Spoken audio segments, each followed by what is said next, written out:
Hindi na ako makapagsalita. Up, push, silat. Yan yung literal na kiss the floor. Check mo yun sa mamaya sa locker. Hi guys, so nasa Y-Gym tayo ngayon. At ngayon, isasama ko kayo sa workout ko. Matagal na akong nag-workout dito. Pero ngayon, kasama natin si Coach Kirby. Papatulong tayo sa kanya. So kahit na-PT ako, syempre, mas maganda pa rin yung may kasama kang coach na madaming experience sa field na to, okay? So tara, samahan niyo ako.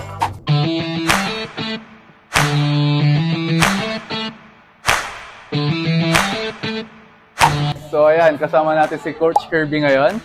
Papatulong tayo sa kanya. So since matagal na ako nag-gym dito, pero ngayon kasi parang nagplato na yung weight loss ko. So Coach, ano yung sa tingin mong program natin ngayon? So ngayon, try natin i-workout on your chest. Basic movement lang, pero iti-twist lang natin medyo kakaiba. So Okay. mag-hybrid lang tayo. So Hybrid. mag-i-increase tayo, i-develop natin yung muscle endurance mo at the same time, tapos ibabalik lang din. Okay. Kung magustuhan mo, hindi Okay, let's go. Pero yung talaga yung mahirap yung i-balance yung weight loss. So first set natin incline press, gawa ka 30. 30? Yeah. Sige. Warm up mo yan. First time kong mag-30, Coach. 7, 8, 1, 2. So binibilang ko niyan. 3, Four. Ilan yung rest natin, Coach? 6, 30 seconds. So parang nasusunog yung 11. test ko ngayon. So, 30 reps, ang hirap. First time ko mag-30 reps, guys. So parang yun yung pinaka-highest reps na ginawa ko sa bench press. parang warm up na rin. So So bago tayo mag-build dun sa strength, diba? Na uminit siya, diba? Oo. Na-feel mo uminit siya. Pero hindi mabigat. Oo. Diba? 1, 2. So the more na high reps yung ginagawa natin, mas konti yung rest mo. Kasi hindi mo kailangan mag-replenish ng ATP, yung parang yung strength mo. guys, hirap din ng mga tinuturo sa atin ni Coach. Kaya talagang kailangan din natin ng coach paminsan-minsan. 4, up! Hindi ako na.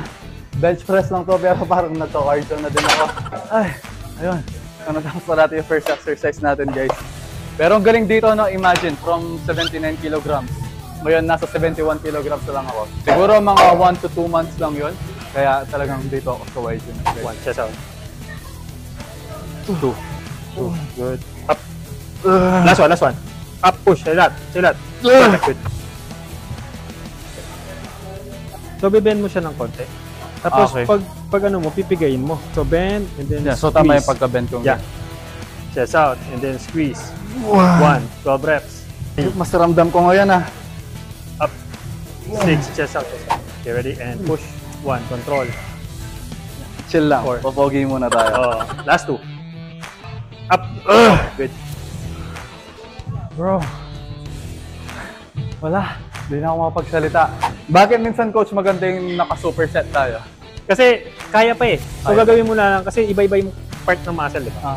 So minsan yung kanina decline, tapos i-close natin. So at least nakagawa ka ng dalawang exercise. So papagawa ko sa iyo mamaya 'yon. 10 lang 'yan. 10 pero masarap 'yan. Parang pinapakinggan ko pa lang, parang napapagod na ako, guys. Tingnan natin kung paano siya mamaya. Sige, game. And guys, kahit pagod na, dapat proper form pa rin. Oo. Controlled pa rin. Push. Good. Pag nahirapan na kayo, Sorry. tandaan nyo lang Last yung- na lang. kung kanino kayo pinagpalit. Tara. Game. 7. Pinagpalit mo ako sa pangit, ha? And then regular push-up. Ngayon na. Ngayon na. Tuloy. Ngayon na to. Ngayon na to, guys. Ready, set, up, 1. Di ba meron pa? Yan yung literal na kiss the floor. Check mo yun sa mamaya sa locker. Tapos na natin yung workout natin ngayon. Kala ko mamamatay na ako. Sobrang hirap. Pero sobrang worth it. Kasi feeling ko wala pa man lumaki na yung chest ko. So, sa mga gusto mag-gym dyan, punta lang kayo sa Y-Gym. Sobrang ganda ng place. Sobrang fancy. Meron silang dito, sir? Pilates, tama? Pilates, spinning. Mga dance exercises like group classes, Zumba. Yun, madami tayong gano'n, no? At syempre, madami din tayong coach dito na magagaling, no? Yeah. So, follow nyo pala si Coach sa social media niya. Ano yung IG mo, Coach? IG ko, Trainer Fame. Yun na yun. Okay, so thank you, sir. Thank you. See you again Good luck, next time. Good luck.